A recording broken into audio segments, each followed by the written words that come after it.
아멘. 우리가 성경 읽기 벌써 지금 두 줄 해서 창세기까지 마치게 되었는데요. 이번 주에는 어느 부분을 읽게 되죠? 맞습니다. 출애굽기의 말씀을 읽게 되겠습니다. 이 시간마다 이번 주에 읽을 성경 말씀에 대해서 미리 생각해 보고 있는데 이번 주에부터는 영상을 보여주지 않고 그냥 링크로만 보내줄 테니까 영상들을 보시면서 이번 주에 읽을 출애굽기의 말씀을 묵상하며 보았으면 좋겠습니다.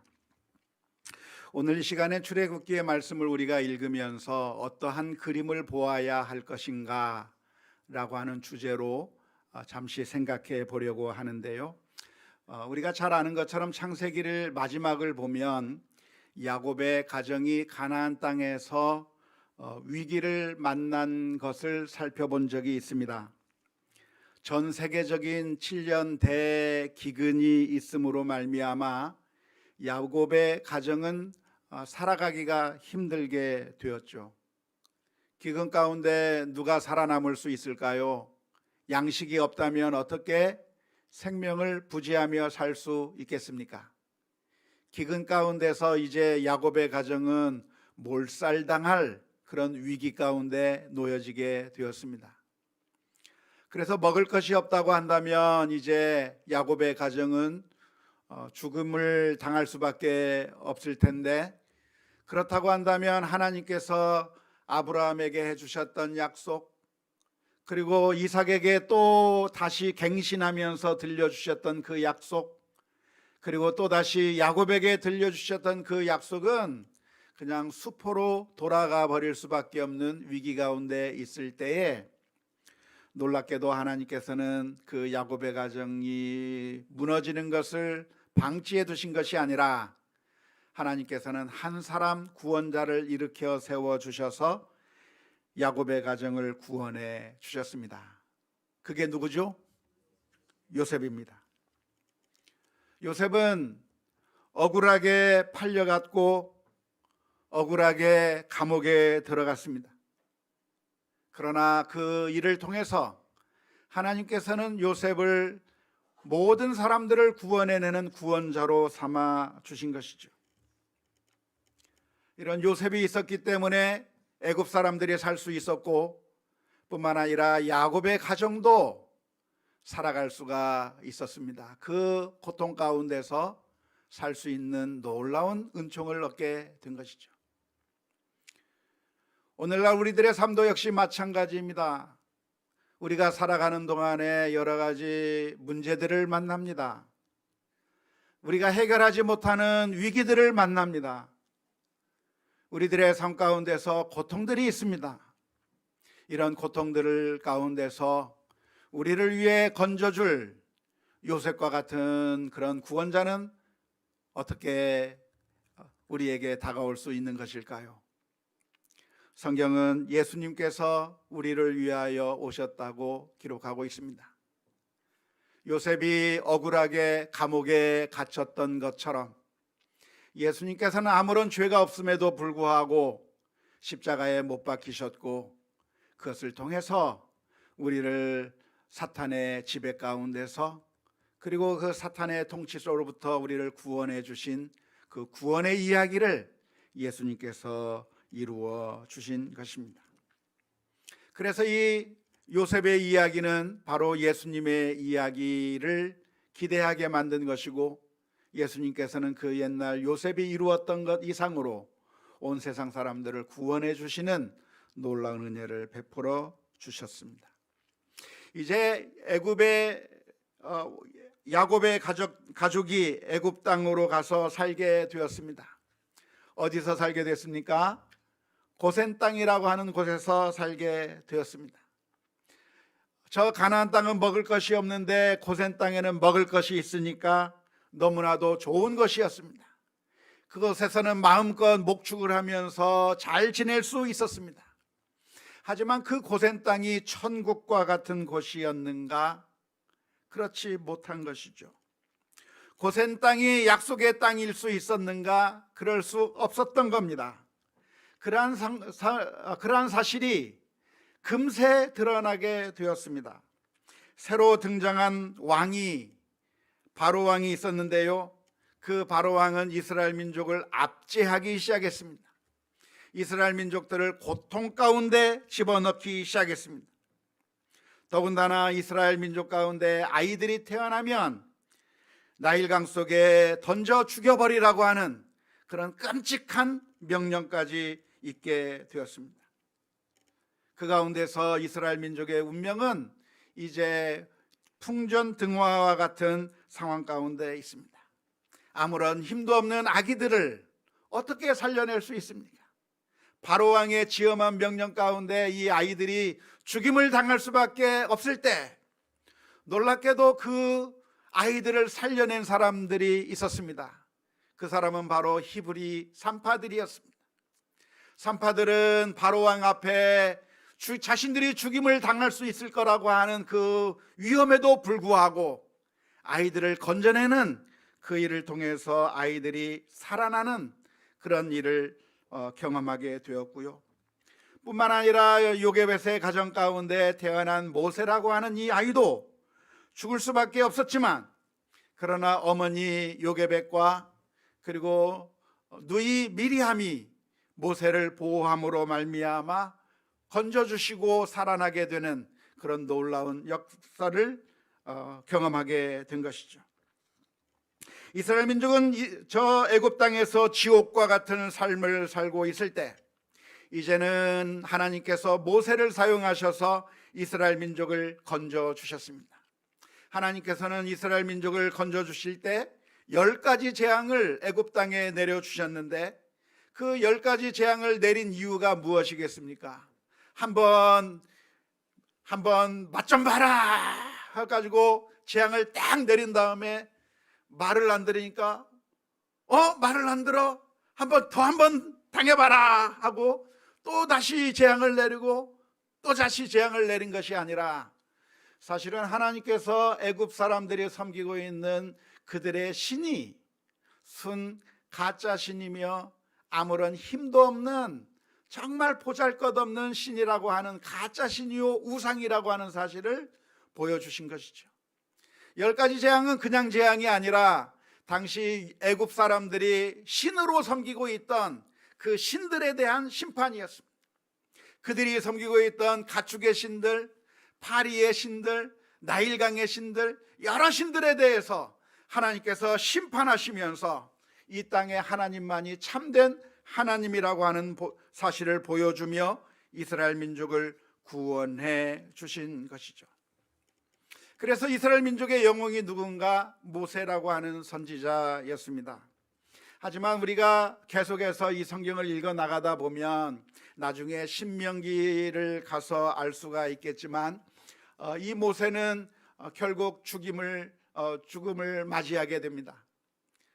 모세가 가나안 땅에 들어갈 수 없고 그냥 느보산 꼭대기 위에서 죽게 되는 일을 맞이하게 되는 것이죠. 모세가 이스라엘 민족의 구원자인 줄 알았는데 모세 자신이 구원을 받을 수 없는 그런 연약한 모습을 보여주면서 모세가 참된 구원자가 아니구나라고 하는 사실을 보여주고 있는 것이고요. 그러면서 하나님께서는 약속해 주시기를 내가 모세와 같은 선지자를 보내어 주겠다고 약속해 주셨습니다. 바로 그 모세와 같은 선지자가 누구이겠습니까? 예수님이죠. 예수님께서는 정말 이 땅에 오실 때 모세처럼 오셨습니다. 그 옛날 모세가 나일강에 던져질 뻔한 그런 위기 가운데서 살아나게 된 것처럼 헤롯 왕이 모든 아이들을 죽이라고 명령했을 때 예수님도 죽임을 당할 수밖에 없는 그 상황 가운데서 하나님께서는 기적적으로 보호해 주셨고 살려주셨을 뿐만 아니라 그 옛날 모세가 홍해바다를 지나가게 되었던 것처럼 예수님께서는 요단강에서 세례를 받으셨고 뿐만 아니라 모세가 오병이어를 하늘에서 만나를 내려서 먹일 수 있었던 것처럼 예수님께서는 또한 이스라엘 민족을 오병이어로 먹이셨을 뿐만 아니라 모세가 그 옛날 반석에서 물을 내어서 그들로 하여금 물을 마시게 했던 것처럼 예수님께서는 가나의 혼인잔치를 통해서 목마른 자들에게 음료를 주시며 구원을 베풀어 주셨을 뿐만 아니라 결국 이스라엘 민족을 어린 양을 죽임으로 말미암아 그 어린 양의 피를 문설주에 바르고 구원을 받게 해주셨던 것처럼 예수님께서는 십자가 위에서 피를 흘려 주심으로 말미암아 이제는 누구든지 예수 그리스도를 믿는 자마다 구원을 얻게 되는 놀라운 은혜를 얻게 되었던 것이라고 보겠습니다. 따라서 이 출애굽기의 말씀은 예수님께서 오실 것을 기대하게 만들고 그들이 구원자로 바라보았던 모세마저도 참된 구원자가 아니라 우리의 진정한 구원자가 누구인가? 하나님께서 그 옛날 아브라함에게 주셨던 약속, 그 이스라엘 민족이 아브라함의 후손들이 많아질 뿐만 아니라 모든 민족이 복을 받게 해주겠다고 하는 그 약속이 누구를 통해서 성취되는가? 바로 예수님을 통해서 성취된다고 하는 사실을 기대하고 바라보게 만드는 책이 출애굽기의 말씀이라고 하겠습니다. 이스라엘 민족이 애굽에서 종살이하게 되었을 때 그들은 정말 고통 가운데 있었는데요, 그 이스라엘 민족을 애굽 땅에서부터 건져내서 그래서 저 가나안 땅으로 가는 이 과정은 하나님께서 이스라엘 민족을 애굽 왕의 백성으로부터 이제는 하나님의 백성으로 신분이 변화되게 만드는 그 과정이라고 이해하시면 좋겠습니다. 오늘 우리가 읽은 출애굽기 19장 1절에서부터 6절 말씀에 보면 하나님께서 이렇게 말씀해 주셨습니다. 이스라엘 자손 애굽 땅을 떠난 지 3개월이 되던 날 그들이 시내 광야에 이르니라. 그들이 리드비딤을 떠나 시내 광야에 이르러 그 광야에 장막을 치되 이스라엘이 거기 산 앞에 장막을 치니라. 모세가 하나님 앞에 올라가니 여호와께서 산에서 그를 불러 말씀하시되 너는 이같이 야곱의 집에 말하고 이스라엘 자손들에게 말하라. 내가 애굽 사람에게 어떻게 행하였음과 내가 어떻게 독수리 날개로 너희를 업어 내게로 인도하였음을 너희가 보았느니라. 세계가 다 내게 속하였나니 너희가 내 말을 잘 듣고 내 언약을 지키면 너희는 모든 민족 중에서 내 소유가 되겠고 너희가 내게 대하여 제사장 나라가 되며 거룩한 백성이 되리라. 너는 이 말을 이스라엘 자손에게 전할지니라 라고 말씀해 주셨습니다. 이 말씀을 통해서 하나님께서는 이스라엘 민족을 어떻게 구원해냈는가에 대해서 설명하는데요, 어떻게 구원해냈습니까? 마치 독수리가 날개로 새끼를 업어서 데리고 가듯이 하나님께서 이스라엘 민족을 건져내어서 지금 저 가나안 땅을 향해 가고 있다고 설명해 주고 있습니다. 뿐만 아니라 하나님과 이스라엘 사이에 언약을 맺어서 이제는 너희가 나의 백성이 되고 나는 너희의 하나님이 되겠다라고 하는 그런 거룩한 하나님의 백성의 관계로 만들어주면서 이제 하나님의 백성이라고 한다면 하나님의 법을 지키며 살라고 말씀해 주신 것이 바로 출애굽기의 말씀입니다. 출애굽기에 보면 20장에 10계명이 나오고요, 그 뒤에 여러 계명들이 나오고 또 레위기, 민수기, 신명기를 가면서 계속 하나님의 법이 나오는데 이 하나님의 법들은 무엇인가? 그 옛날 애굽 땅에 있으면서 애굽 왕의 법을 지키면서 살아야 됐던 이스라엘 민족들이 이제는 그 법이 아니라 이제는 하나님의 법을 지키며 살라고 하는 그 새로운 법을 주신 것이 바로 이 출애굽기부터의 나오는 계명들이라고 할 수 있겠습니다.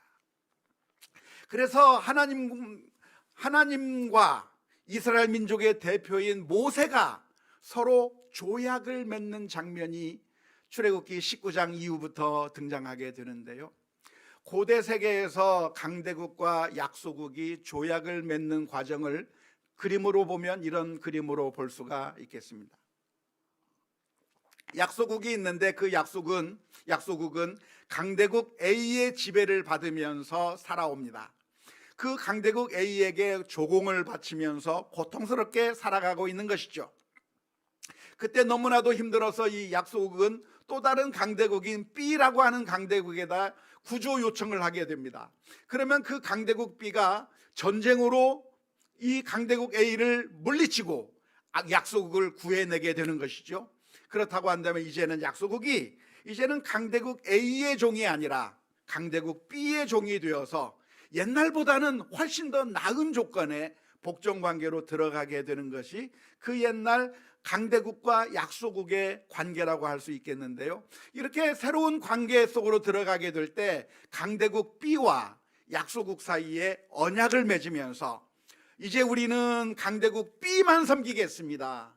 그리고 강대국 B는 약소국을 보호해 주겠다고 하는 그런 조약을 맺는 일이 많이 있었는데, 출애굽기의 내용이 무엇이냐면 바로 하나님과 이스라엘 민족 사이에 언약을 맺는 거죠. 조약을 맺는 거죠. 전에는 이스라엘 민족이 애굽이라고 하는 나라에 바로 왕을 섬기면서 고통스럽게 살면서 지내야만 했습니다. 그런데 이제는 하나님께서 구원해 내주셔서 이제는 하나님을 왕으로 모시고 하나님께 예배하면서 사는 삶이 되었던 것이죠. 그래서 이 관계를 새로 정리하면 또 다른 그림을 한번 보자면, 옛날에는 바로 왕 밑에서 애굽 나라에 살고 애굽 나라의 법을 지키면서 겨우겨우 연명했고 비참한 삶을 살아야만 했습니다. 노동을 해야 됐었고, 그리고 힘들게 벽돌을 구워야 했었고, 아이들은 나일강에 던져야만 하는 고통스럽게 살아가는 삶이 바로 왕 밑에서의 삶이라고 할 수 있습니다. 하지만 하나님께서는 그들을 건져내셔서 이제는 하나님 나라의 백성으로 하나님 나라의 법을 지키면서 풍성한 삶, 복의 삶을 살으려고 하나님께서 새로운 법을 주시는 것이죠. 그래서 이 시내산에 올라가서 하나님과 이스라엘의 대표인 모세 사이에 조약을 맺는데요. 그래서 조약의 내용이 무슨 내용이에요? 십계명이에요. 십계명을 왜 두 돌판에다 적었을까요? 계약하면 우리 한 부씩 보관하잖아요. 그래서 십계명 두 돌판을 만들어서 이스라엘이 하나 보관하고 하나님께서도 하나 가지시고 서로 조약을 맺어서, 그래서 이스라엘 민족이 이제는 하나님 나라의 백성으로 살아가게 만들어 주신 것이 출애굽기의 내용이라고 할 수가 있겠습니다.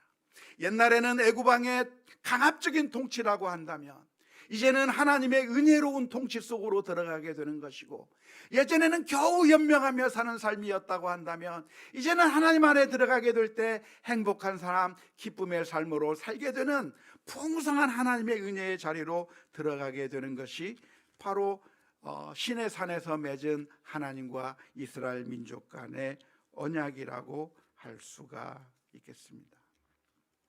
이제는 우리가 그와 마찬가지로 하나님 나라의 백성이 되었기 때문에 이제는 이 세상의 법에 따라서가 아니라 하나님의 말씀대로 순종하며 살아가야 하는 것이죠.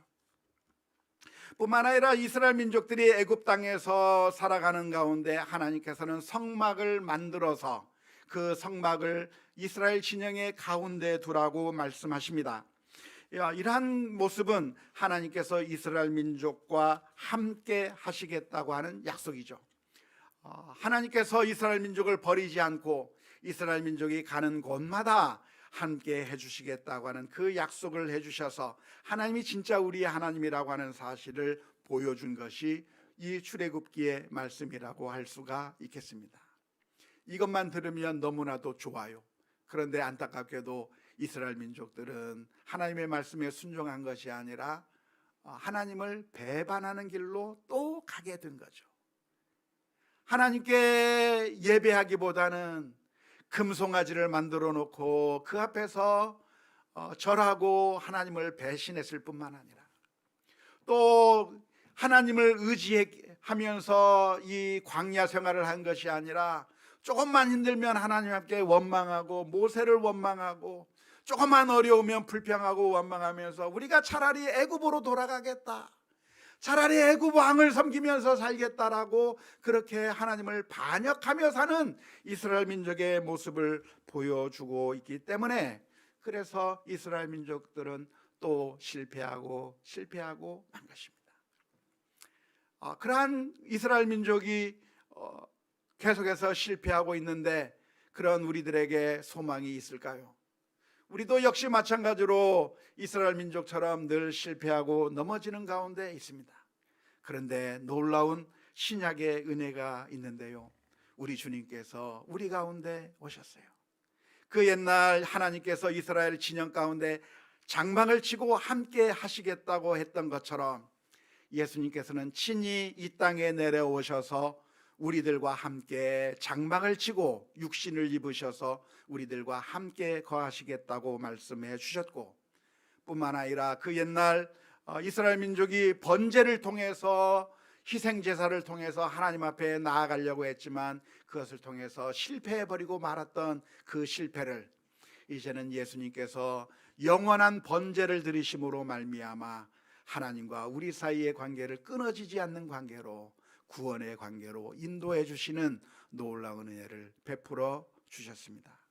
이번 한 주간 동안의 출애굽기의 말씀을 읽으면서 우리 인생들이 하나님의 은혜에도 불구하고 어떻게 실패해 왔는가를 바라보면서, 그리고 그 실패한 우리 인생들을 향해서 하나님께서 우리를 완전히 버리신 것이 아니라 결국 예수 그리스도를 보내주시고 우리로 하여금 하나님의 자녀로서 살아가게 해주신 그 놀라운 은혜를 이 출애굽기의 말씀을 통해서 바라보고, 그래서 오늘 우리들의 삶이 그 옛날 이스라엘 민족들의 삶처럼 사는 것이 아니라 이제는 주님 안에서 순종하며 믿음으로 승리하며 살아가겠다고 하는 믿음의 다짐이 있는 그런 성경 읽기가 이번 주간에 있을 수 있기를 주님의 이름으로 축원합니다. 우리 함께 같이 찬양했으면 좋겠습니다.